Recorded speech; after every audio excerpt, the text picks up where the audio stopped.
नमस्कार, भव्य भारत न्यूज में आप सभी दर्शकों का स्वागत है। ये जो मौसम चल रहा है, इस मौसम में साग की भरमार है। साग कहें तो चने की साग, बथुआ की साग, मटर की साग और न जाने कितनी तरह के हैं जिनका कि आप सेवन करते हैं और उनसे लाभ लेते हैं। लेकिन आज भी हमारे बीच वयोवृद्ध वैद्य और गायत्री साधक वैद्य उपस्थित हैं, जिनके नाम से आप लोग चर्चित हैं, जो विश्वविख्यात भी हैं और इनके पास ऐसा कोई असाध्य रोग नहीं है जिनका कि इलाज नहीं है। आज जो हमारे स्टूडियो में मौजूद हैं लक्ष्मण दास जी, रतन भारद्वाज जी।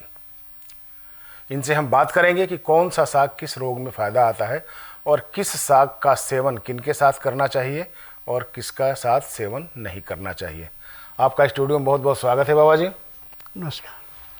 बाबा जी, साग की चर्चा चल रही है, चूँकि मौसम इस तरह का है कि अगर हम पालक को लें तो बैगन के साथ, मटर के साथ ले लेते हैं, चने की साग वैसे ले लेते हैं, फिर बथुए की साग हो गई दाल में ले लेते हैं, फिर हम कहें तो आपके जो बहुत सारी तरह के साग हैं जिनको कि हम लेते हैं।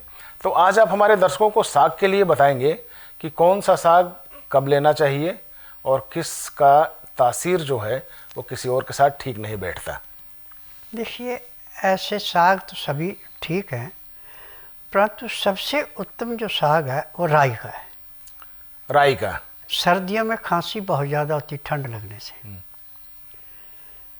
और जब आदमी को सांस लेने में भी तकलीफ़ होती है, इतनी खांसी उठती है, उसको राई का साग खिलाया जाए तो उसकी खांसी बंद हो जाती है। और जिसको हमेशा कब्ज रहती है 12 महीने, जी जी, कब्ज टूटती नहीं, उसको बथुआ का साग है। अच्छा, कब्जियत के लिए बथुआ का साग है? बथुआ। और बथुआ 12 महीने तो मिलता नहीं। जी जी। जंगली पालक आपको 12 महीने मिलेगा। जंगली पालक बथुए से भी ज़्यादा काम करता है। लेकिन लोग डर के मारे नहीं खाते कि हो सकता है उसमें कोई टॉक्सिक हो। ऐसा कुछ नहीं है। साफ जगह से जंगली पालक का साग यदि आप बना के खाते हैं तो खाने के 2-2.5 घंटे के बाद कब्ज टूट जाती है। देखिए, अब इनकी जरा पहचान भी पहले बता दीजिए कि जंगली पालक और जंगली बथुआ किस तरह से पहचाना जाए। जो जंगली बथुआ है, इसका पेड़ 8 फुट तक ऊंचा हो जाता है। 8 फीट तक ऊंचा जाता है? हाँ। और सूखने पे इसकी लकड़ियाँ, जो गरीब हैं जिनके पास गैस नहीं है, वो सूखी इसकी लकड़ियाँ भी जलाते हैं। इसका धुआं भी नुकसान नहीं करता। अच्छा, ये भी इसके अंदर गुण है। और जो जंगली पालक है, जो अपना पालक होता है जिसकी हम सब्जी बना के खाते हैं, इससे इसके पत्ते में 3 गुना शक्ति ज़्यादा है। और इसकी एक बात और भी है, जो जंगली पालक है, कि इसका बीज जब पक जाए उस बीज को आप निकाल के रख लो। अब जिसको डॉक्टर ने कह दिया कि आपके शुक्राणु नहीं है, औरत को कह दिया आपका अंडा नहीं बन रहा है, तो इसके बीजों को पीस करके 1 चम्मच सुबह 1 चम्मच शाम को आप गुनगुने पानी से लेना शुरू कर दो। यदि गाय का बकरी का दूध मिले तो सोने पे सुहागा। 45 दिन का परहेज होता है। जी जी। 45 दिन बाद जब वो जाके अपना टेस्ट करवाएगा, वो कहेगा भाई आपकी तो रिपोर्ट गलत है, आपके तो शुक्राणु 60% है। और तो कहेगा भाई आप कहती है कि डॉक्टर ने ये लिखा है कि आपका अंडा नहीं बनता, आपका मासिक धर्म अच्छा आ रहा है, अंडा अच्छा बन रहा है, संतान कैसे नहीं पैदा होगी। परंतु इनमें संयम रखना बहुत ज़रूरी है। जी जी। जो ये चाहता है कि मुझे लड़का चाहिए, लड़की नहीं चाहिए, वो औरत से सिर्फ कृष्ण पक्ष में मिले। जो चाहता है कि मुझे लड़का मिले, लड़की मिले, मुझे संतान से मत बनाए। शुक्ल पक्ष में जो गर्भ रुकेगा वो लड़की होगी, कृष्ण पक्ष में जो गर्भ रुकेगा वो लड़का होगा, परंतु उसमें 24 घंटे का टाइम है। जैसे आज मासिक धर्म औरत को आया, तीसरे दिन या 5वें दिन या 6ठे दिन वो सिर धोती है, उसके बाद 24 घंटे का टाइम ऐसा आता है कि जिसमें उसके शरीर से पानी बहुत छूटता है अंदर से, फिर उसकी इच्छा होती है कि मैं अपने आदमी से मिलूं। वही टाइम है 24 घंटे के अंदर का बच्चा रोकने का, आगे पीछे बच्चा नहीं रुकता। और इसको कंट्रोल करने के लिए जंगली पालक के बीज एक किस्म का अमृत है। जब जंगली पालक के बीजों को आप, जिसकी उम्र 60 या 70 साल हो चुकी है, अब उसके तो शुक्राणु कमज़ोर होने हैं, बिल्कुल, आप उसको 40 दिन तक, 40 दिन तक, हाँ जी जी, 1 चम्मच सुबह 1 चम्मच शाम को गाय के बकरी के दूध के साथ देते हैं, तो जाके 41वें दिन आपके उसका टेस्ट कराएं, वो कहेंगे आपके तो 100% शुक्राणु है, आप तो संतान पैदा कर सकते हैं। और जो 20 से 25 साल के मर्द की ताकत होती है, वही ताकत उसके अंदर आ जाती है। तो इस बीज के पालक, जो जंगली पालक है, जंगली पालक के बीज का सेवन जो पुरुष है या स्त्री है दोनों कर सकते हैं? दोनों कर सकते हैं। कभी कभी ऐसा डर लगता है मुझे, बताने पे आप ऐसी ऐसी चीज़ें बता देते हैं कि डर लगता है अनाउंस करते हुए या इस पे जोर दे के बात करते हुए कि कहीं कोई दिक्कत हो गई तो बड़ा मुश्किल हो जाएगा। कोई दिक्कत नहीं है। जैसे डॉक्टर देखते हैं बिच्छू का जहर कितना दिया जाए सुन्न करने के लिए, कितने घंटे के लिए सुन्न करना है, मैं जड़ी बूटियों पे करता हूँ शोध। नहीं, तभी तो आपके बात हम इतने दावे के साथ करते हैं। नहीं नहीं, आप देखिए 1980 में मैं यहाँ दिल्ली में आया था। 1980 से लेके आज तक मैं 50,000 वो घर को संतानें दिला चुका हूँ जिनको डॉक्टरों ने कह दिया, मर्द को भी औरत को भी, आपके संतान पैदा नहीं हो सकती। औरत को कह दिया आपके शुक्राणु नहीं है, मर्द को क्या शुक्राणु नहीं है, औरत को कह दिया आपका अंडा नहीं बनता। परंतु जब मैंने दवाइयाँ दी हैं उसके बाद, अब तो खैर 2 बच्चों पे आ गई थी बात, 3-3, 4-4 बच्चे हैं उनके घर में, और सब रिष्ट पुष्ट हैं।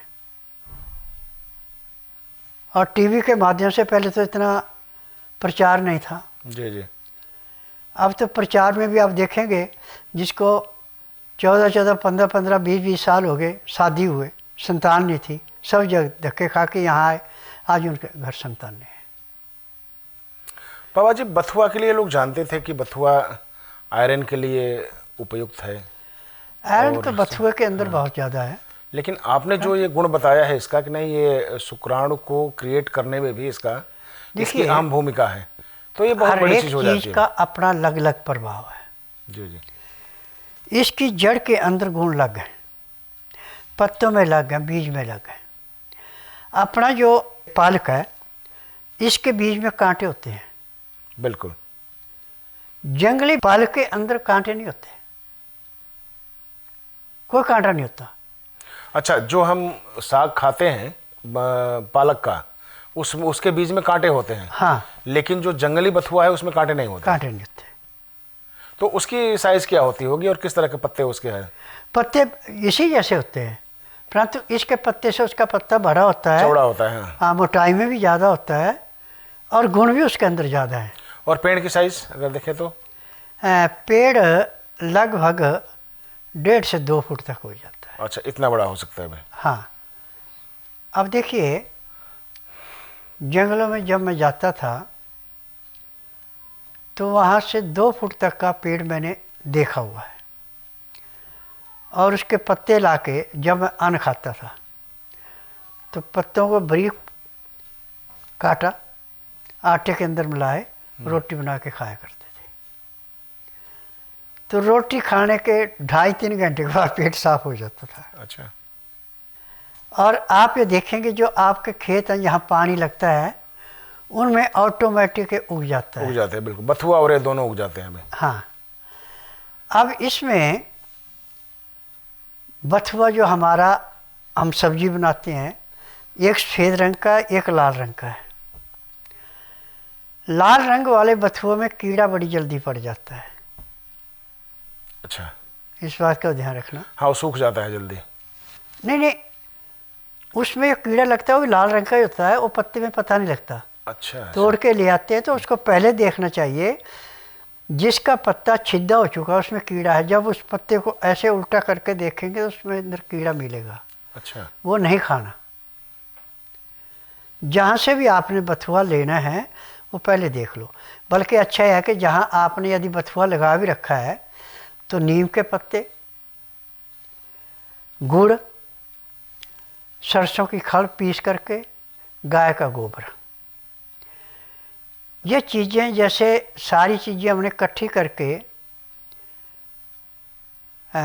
10 किलो कर ली हैं, तो हम 50 किलो पानी में इसको डाल देंगे और 2 हफ्ते के लिए उसको ढक के रख देंगे छाया में कहीं भी, सड़ने के लिए। सड़ने के लिए। 2 हफ्ते के बाद उसको छान करके, चाहे आप पंप से स्प्रे करें चाहे फुहारे से स्प्रे करें, जी जी। अब उसमें कीड़ा नहीं लगेगा जहाँ स्प्रे किया है, और कीड़ा लगा तो मर जाएगा, परंतु पेड़ का नुकसान नहीं होगा।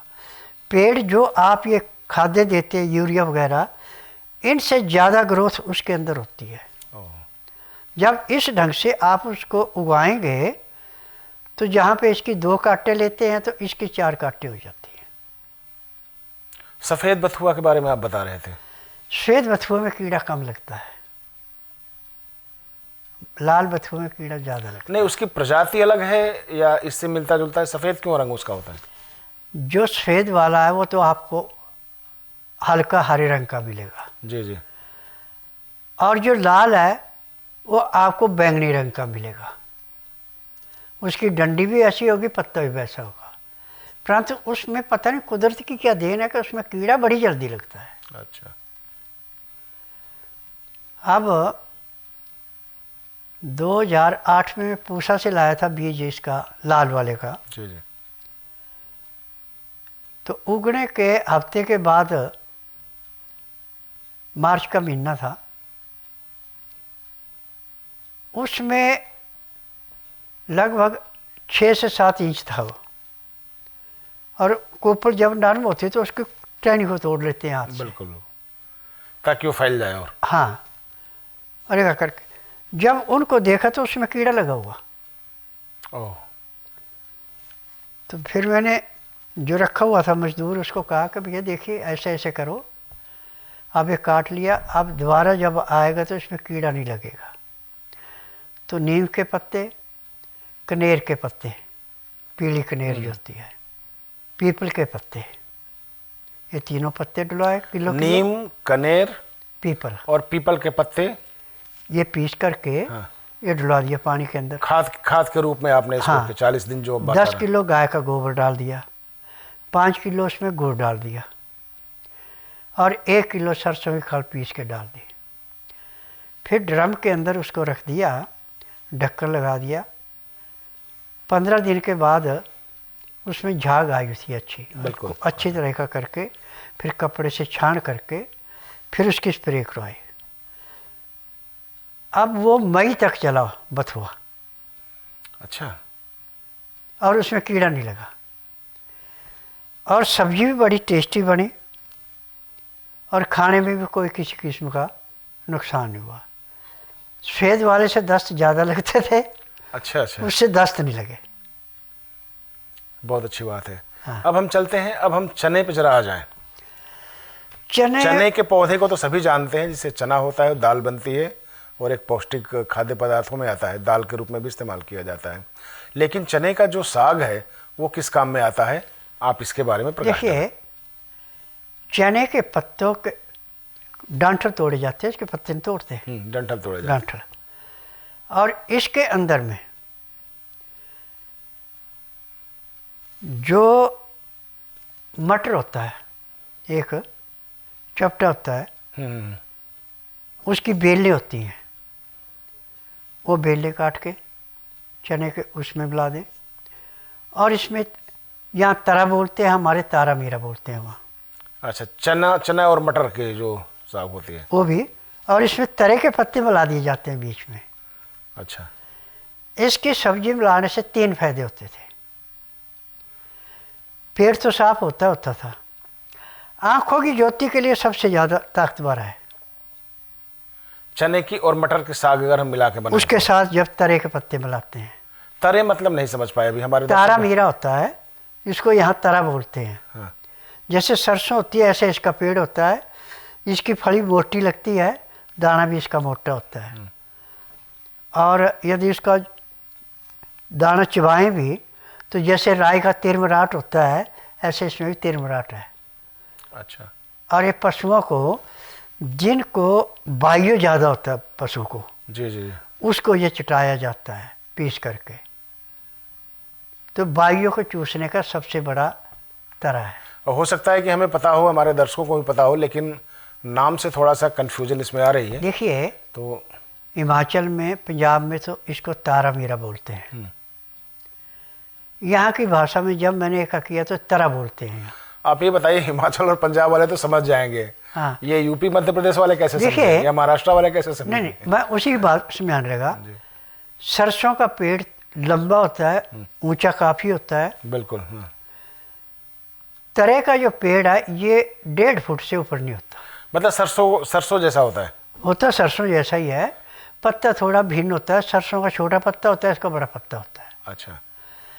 और इस पत्ते के अंदर की विशेषता है कि यदि इसमें फलियाँ आ गई हैं, आप ऐसे ही पशु को खिलाते हैं तो चारे का रूप तो करता है, परंतु जिस पशु के गले में पानी भर जाता है, 2 दिन खिलाने के बाद वो पानी नहीं लेता।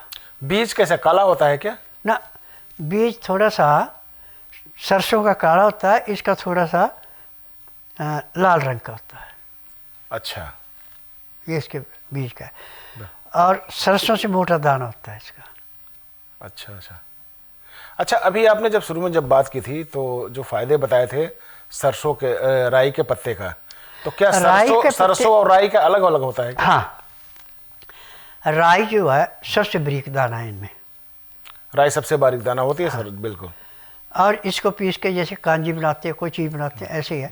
परंतु इसके पत्तों का साग आपको कितनी भयंकर से भयंकर खांसी, चाहे बलगम वाली या सूखी खांसी या कुकर खांसी है, सब खांसियों को ख़त्म करता है। अच्छा। परंतु इसका साग बना के इसको छौंक नहीं लगाते।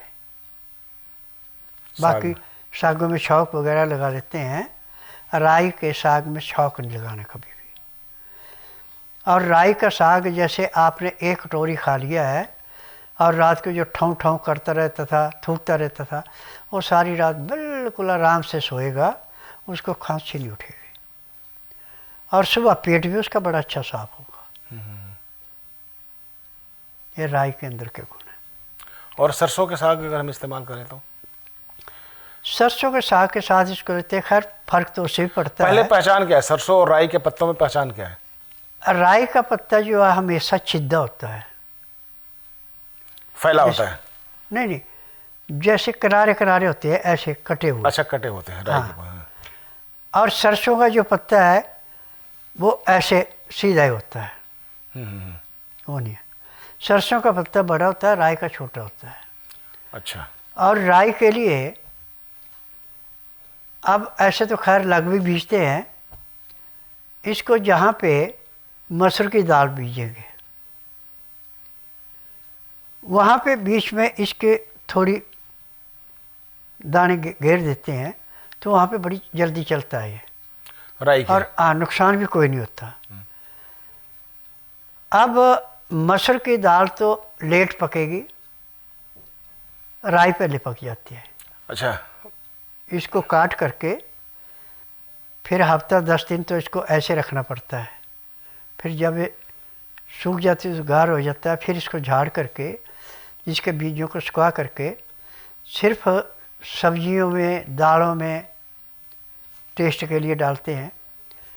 और जिन बच्चों को पेट में कीड़े होते हैं, छोटे बच्चे हैं, जी जी। उनको चुटकी भर राई के दाने पीस करके और दूध में या लस्सी में उसको पिलाते हैं तो 24 घंटे में कीड़े ख़त्म हो जाते हैं।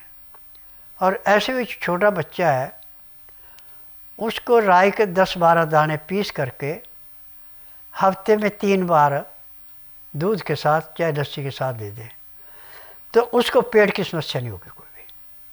बाबा जी, हमने देखा है कि साग के रूप में एक बरसीम आती है, जो घास जो चारा के रूप में इस्तेमाल किया जाता है, गाय बैल का भी, तो कुछ लोग उसका भी इस्तेमाल करते हैं साग के रूप में। देखिए क्या फ़ायदा है उसको, कुछ फ़ायदा है या वैसे? देखिए, शरीर में हमें हर चीज़ की ज़रूरत होती है। बरसम सर्दी के मौसम में होती है जी। और ये पानी ज़्यादा मांगती है, तो जिनकी गर्मी पे तकसीर है उनको यदि बरसम का साग या रोटी में बना के हम उसको खिला देते हैं तो जो दुबले पतले शरीर वाले उन पे भी मांस आना शुरू हो जाता है। अच्छा, असर करता है उनको। हाँ, खाया जा सकता है ना? खाया जा सकता है। देखिए, आदमी की दवाई, पशु की दवाई, पक्षी की दवाई, खान पान सबका एक ही है, परंतु इसमें हमने प्रथा बना पे आदमी नाज ही खाएगा, पशु घास ही खाएगा, ऐसी बात नहीं है।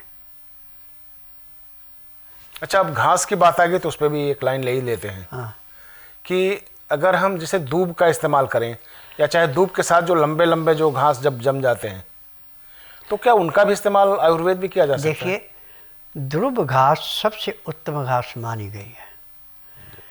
अब ध्रुव के 3 तरीके हैं लेने के। इसकी जो जड़ें हैं इनको धो करके पीस करके पानी में उबाल लो। उस पानी के पीने से कैंसर का रोग भी खत्म होता है। अच्छा, कैंसर में भी फायदेमंद है ये? जिनको ब्लड कैंसर है उसको ध्रुव घास जो है इसकी जड़ों को धो के पीस के पानी में उबाल के और पानी पिलाने से कैंसर खत्म हो जाता है। लेकिन और जो ऐसे नर्म ध्रुव है उसको पीस करके 1 चम्मच शहद के अंदर मिला के उस आदमी को दो जिसका होमोग्लो कभी 4-5 से ऊपर चढ़ता ही नहीं है। ब्लड चढ़ाने के बाद भी 4-5 पे आ जाता है। तो मर्द है तो उसका 1 महीने में 16 पे जाएगा और तो उसका 14 पे जाएगा। अच्छा, सुबह शाम कंटिन्यूअस सेवन करें? हाँ, ये ध्रुव के अंदर के गुण है। इसमें ऐसा कुछ नहीं होता कि बासी मुंह लेना है या फिर खाने के लेना है? कभी लेना है? ऐसा कुछ नहीं, किसी टाइम भी ले लो। जी जी। ऐसे खाली पेट लेने से ज़्यादा काम करती है और जब कुछ खा पी के लेते हैं थोड़ा धीमे काम करती है, बस इतना फ़र्क है। दूब के साथ ही एक और तरह की चीज़ जमती है इसमें भी, जिसको हम मोथा से संबोधित करते हैं, जिसके नीचे कुछ गांठें होती हैं, गांठें हो जाती है और उसका नाम नागर मोथा है। नागर मोथा में, हाँ। हाँ, तो वो नागर मोथा भी कई दवाइयों में काम आती हैं, एक में नहीं कईयों में आती है काम। अच्छा। और जहाँ भी पानी वाली जगह होगी वहाँ नागर मोथा ज़्यादा होती हैं। अच्छा। और इसके ऊपर इसका जो बीज है, जब बीज पेड़ तैयार हो जाता है तो 6 इंच से लेकर 1.5 फुट तक इसका पौधा हो जाता है। अच्छा, हाँ, बिल्कुल सही बात। फिर इसके ऊपर ऐसे पंखड़ी से लगती हैं। हाँ हाँ, बिल्कुल बिल्कुल। उन पंखड़ियों में बीज आता है।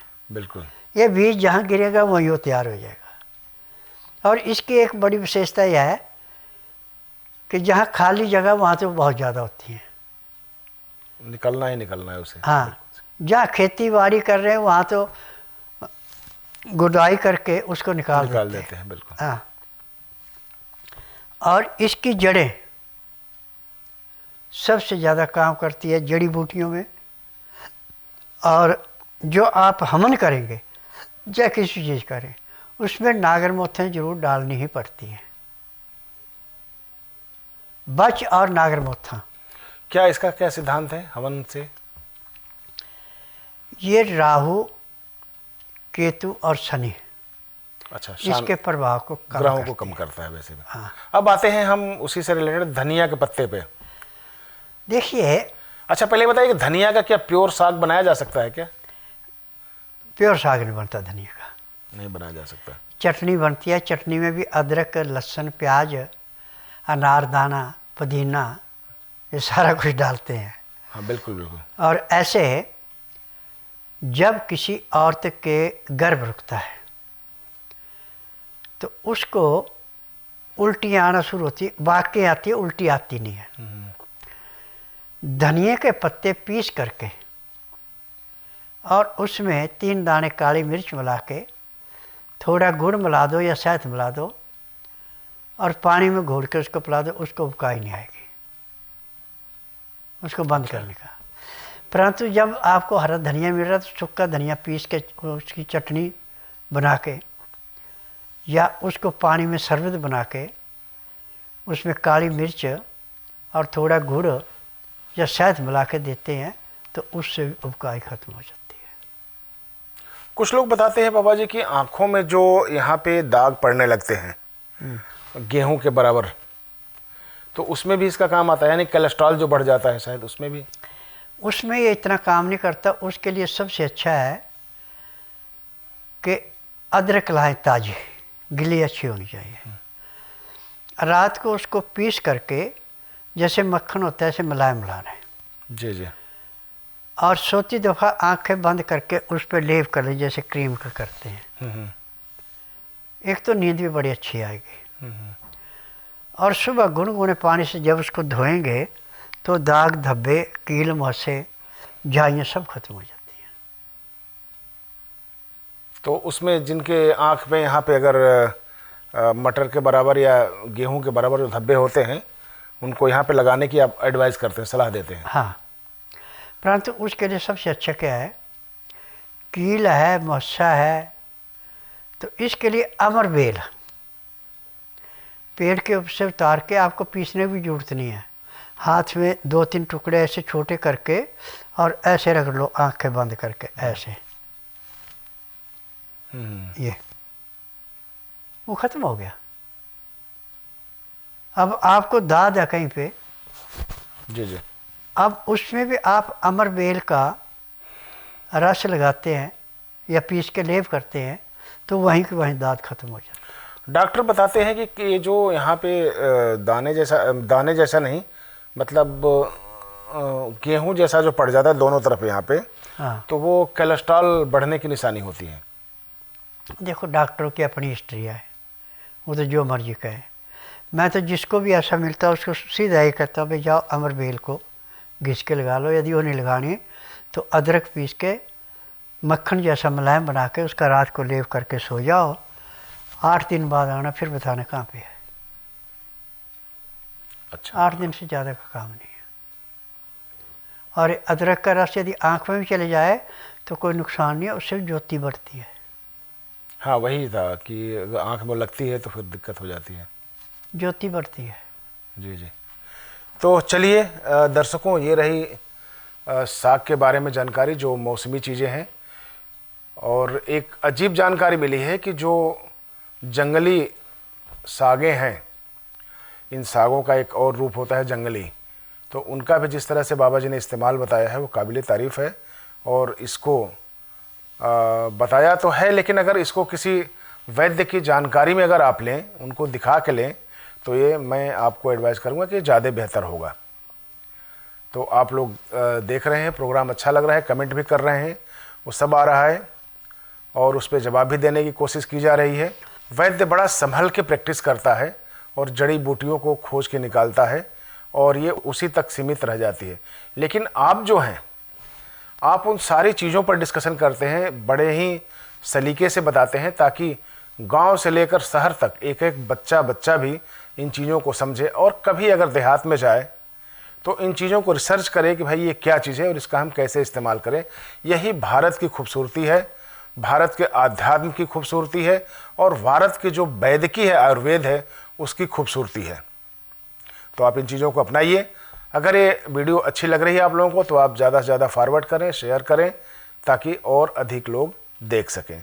तो आज के एपिसोड में इतना ही। अगले एपिसोड में फिर हम किसी नए विषय पर चर्चा करेंगे आप वैद्यराज जी के साथ।